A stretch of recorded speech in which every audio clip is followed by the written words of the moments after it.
What's going on, everyone? So, real quick before we dive into this game, which was a disaster, I'm not going to do a post-game stream. This is the video for the post-game stream, just because I want to give you guys something, kind of break down, and us to be able to still have conversations down in the comment section.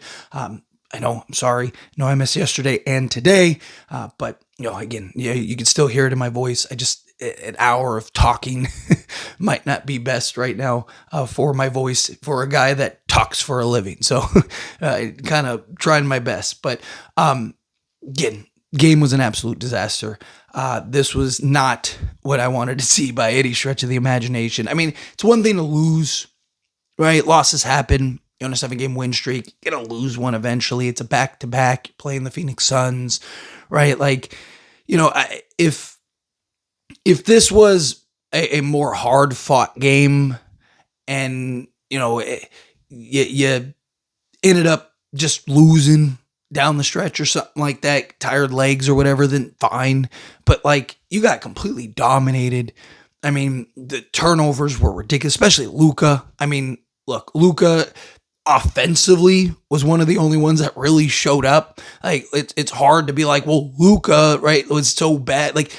But it wasn't a good game by him. I mean, we know he can score the basketball and do it in bunches. We know he can, lead in league and score it, all that stuff. Right? But come on, man. The amount of turnovers were ridiculous. He's got to do a better job of taking care of the basketball. Obviously, somebody as high usage as a Luka Doncic, you're going to have your fair share of turnovers. But to have, basically get a triple-double with turn, it's not what you want to see, especially from that. And look, Phoenix is a team that they lead the league in creating turnovers. So you're not only going up against a team that is going to force turnovers, you're also helping them by just carelessly, some of those passes are just very careless and very just trying to do these crazy cross court passes right in traffic. It's not the best decision making. So I wasn't really a fan of that. Look, we might see this team or OKC, the two teams that have smacked us this season, right? We very likely might see them, pretty soon, depending on how the in-season tournament shapes up. Did a video earlier today talking about how I really want to see kind of that Thunder matchup, right? Because Phoenix, if I'm being honest, I'm not too worried about them, come playoff time and stuff like that. I'm just not, right? Obviously, look, they've been good this year. They've been very good this year, and they've been much better. They almost beat OKC the other night, and that in-season tournament game, I don't think anyone would be shocked if Phoenix beats them. They've been a very good team this year, and to their credit. But again, I in a 7-game series, I would take the Lakers to beat Phoenix. Obviously, again, judging by this game, you're Phoenix is going to sweep them. Again, one game, off of a back-to-back where guys just had a rough night. I can't hold this against the Lakers come playoff time. But the Thunder are the team that I really want to see, because the Thunder are the team that I do think we will very likely see at some point in the playoffs if we're going to go on a deep playoff run and potentially win an NBA championship. So it'd be a good look to get at them. But you never know. Phoenix could beat them, and then now the Lakers play them again, and we could kind of get an early kind of revenge game, which would be, again, sweet to play one of those two teams. Obviously, we got to go through the San Antonio Spurs, so I don't want to get too far ahead. And Spurs have been good this year too, so I don't want to be disrespectful in that regard. But again, ideally, I'd like to see a Laker versus OKC matchup. But even the Suns kind of get that revenge factor. I know a lot of people are going to be like, LeBron was terrible. Again, I love that he's fitting in. I do. And obviously, look, he doesn't quite have his lift yet. I've seen people be like, oh, it's because he's declining. I really don't buy that. I don't think he's declining yet. He still looks spry. He still looks like LeBron. But again, he missed the first 15 games, right? Or 14 games, whatever it was, right? He's missed 15 games total. He's played 4. This was his 5th game, right? So again, it's going to take time. We saw last year him miss basically a month. What was it, 10 games or something like that he ended up missing? and then come back. And it took him about 5 to 7 games to really get back into the swing of things, really get back into the flow of things. So I don't think I'm not worried about it yet. Right? If we get another 10 games that he's played and he's still kind of struggling, right? Like, I like that he's fitting in. I like that he's, I do think it's a combination of him fitting in and buying in, and I do think it's a combination of him just trying to get his legs back under him. But I'd like to see him be a little more aggressive, especially in spots where it's clear we could use that scoring punch, right? Like, again, I don't want LeBron to take over. Like, I don't want LeBron to be Superman every night. I don't want him to, we don't need him to do it every night, but there are games, right, I've talked about where you are going to need him to be that. And there are stretches that are going to happen over the course of a game where you are going to need that, right? Like, there are clear stretches where it's like, hey, like, guys aren't hitting shots. We're struggling to generate offense here. Hey, Bron, like, we need you here, right? And not just settling for threes, right? Like, I mean, actually putting his head out, getting to the basket, getting to his spots, getting a rhythm.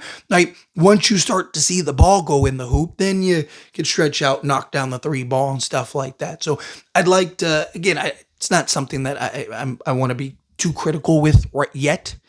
Again, he just got back. I want to be fair, but it is something that I'm kind of looking at with LeBron, right? Kind of, again, pick and choose your spots.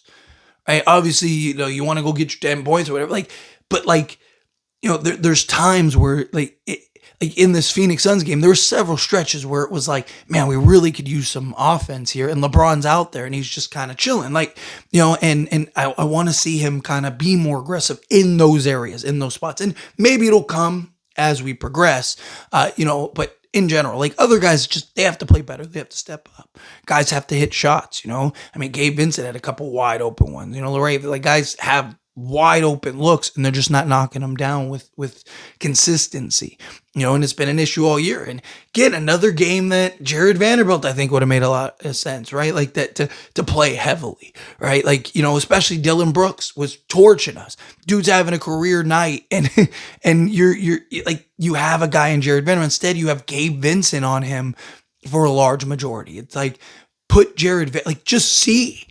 It can't be any worse than what Gabe Vincent's giving you. And it's not like Gabe Vincent shooting the lights out and giving you 20, right? Like, that's why I've said it. I made videos about it. I don't think this Jared Vanderbilt thing has anything to do with his lack of offense. He's either hurt, or they're in the process of trading him, or they don't want to trade him, so they're kind of masking him so they can highlight Gabe Vincent and Maxi Kleber and these other guys. Right? Again, Dalton Gannett got playing time over. Like, it's just... And again, you watch this game and it's like, I think Vando could have helped on the glass, helping rebound, helping, make defensive plays, do all these things. And you're not even considering it. Again, I'm a big JJ guy. I think JJ's fantastic, but it is a little questionable, right? Like, especially when we don't have context, right? We don't know. We don't know, like, why is Vando not seeing the court, right? Is there a particular reason, or is it just one of those things where it's like, it's he's hurt or whatever, right? Like, I'd love if, like, JJ was like, hey, he's dealing with some little nagging thing where we're trying to just be cautious with him. He's on the bench in case we need him, but that's what the DMPs are. Then cool, all right. Like, at least we have an explanation. We should see him, sooner or later, right? Type thing, but. When you got guys like Dylan Brooks that are absolutely torching us, and you got a guy that can match up beautifully to him, or even, Thero or whatever, like, put some size on him. It's just, there was like no resistance. And, I don't want to be overly critical of this game. Lakers just came off a 7-game win streak.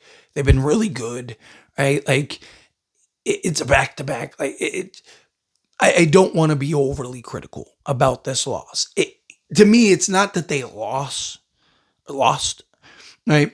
It's the manner in which they lost, right? Like, I could deal with a loss. I could deal with, hey, look, came off back-to-back, 7-game win streak. You're going to lose a game. Sucks that it's Phoenix because of potential tiebreakers and whatever else, right? Like, you want to get that win, but don't worry, we'll see them again a couple more times type thing. Like, it would be much easier to justify. It'd be much easier to have that conversation and narrative if this was a more hard fought, like, hey man, this was just like what it was early.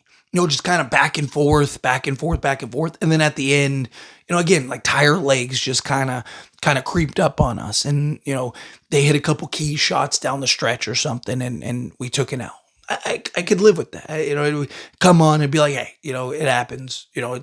Obviously I wouldn't be happy about the loss. I wouldn't be like, it's okay. Like, but it'd be easier to justify than what we saw with this team. And again, look, we all know, even when the Lakers are killing it and winning games and doing all this stuff, like, you need help. Right? Like, we need a trade. We need some wing depth. We need some two-way guys.